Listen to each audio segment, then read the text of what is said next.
Hello, welcome to Lunch with Lee. I just got back from the NCSG convention, and I know these videos are designed for our homeowners in Houston and in Beaumont, but it was nice to hear from some of the other companies that are using the videos that we make for Houston and Beaumont in their markets elsewhere.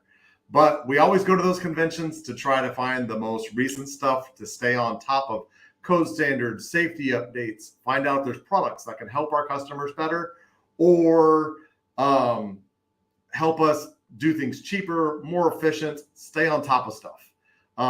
But today we're talking about something that is this time of year, which is critters. And you can tell where we're from in the United States. We're from sort of the South, not the South, but kind of even more South, which is South Texas. And we had our first chimney where we were putting on a cap where we made a custom cap. We did all that stuff. And we were putting it on. And between the time we measured and made, now we have a family of raccoons.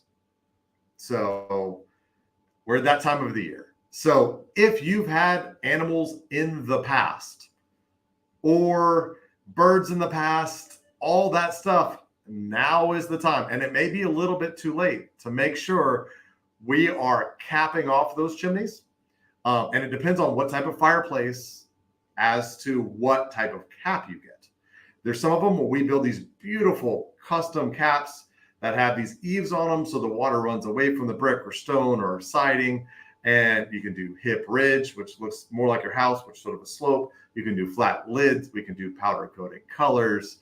We can do standing seams. We can do French curves. We can do beautiful caps. And then you can get into sort of the manufactured fireplaces, which have more of the round caps. They're sort of an appliance. We have to stay with that round cap because it's part of the appliance.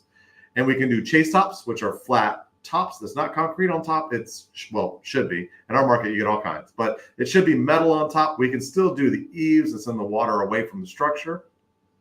Then we can get into shrouds, which is something that has an open top and actually has sides that kind of slope up to stop sideways rain from getting in, which in our market, we're on the coast. You get salt water, you get wind, you get sideways rain. It's an issue. And the fireplace underneath it starts to rust. It starts to pit. Janine, thank you for the like.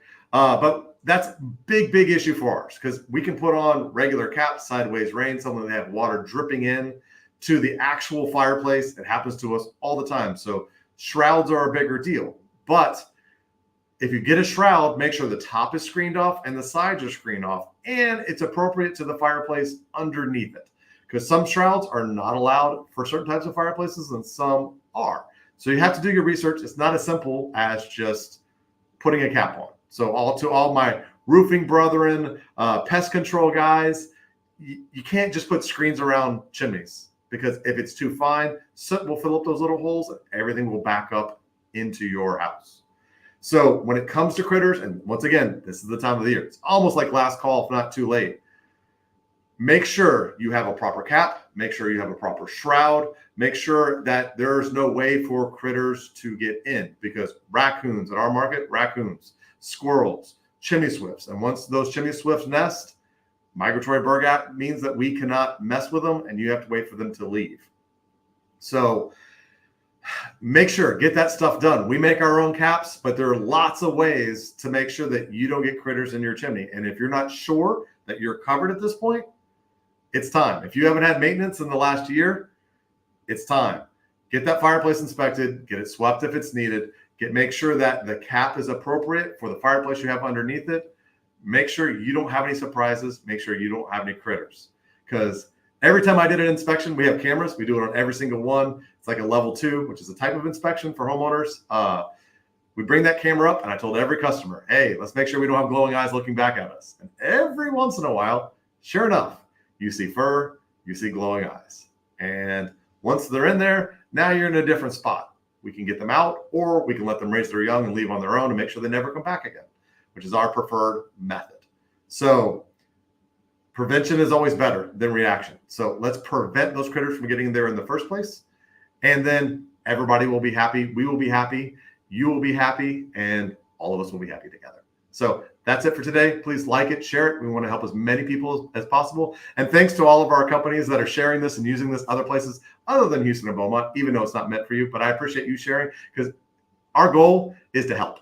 So if we can help another company help people, we are basically multiplying this, and we can help as many people as possible. So I really appreciate it, and we will see you next time. And you'll see the dryer vent one go out Friday. Thanks.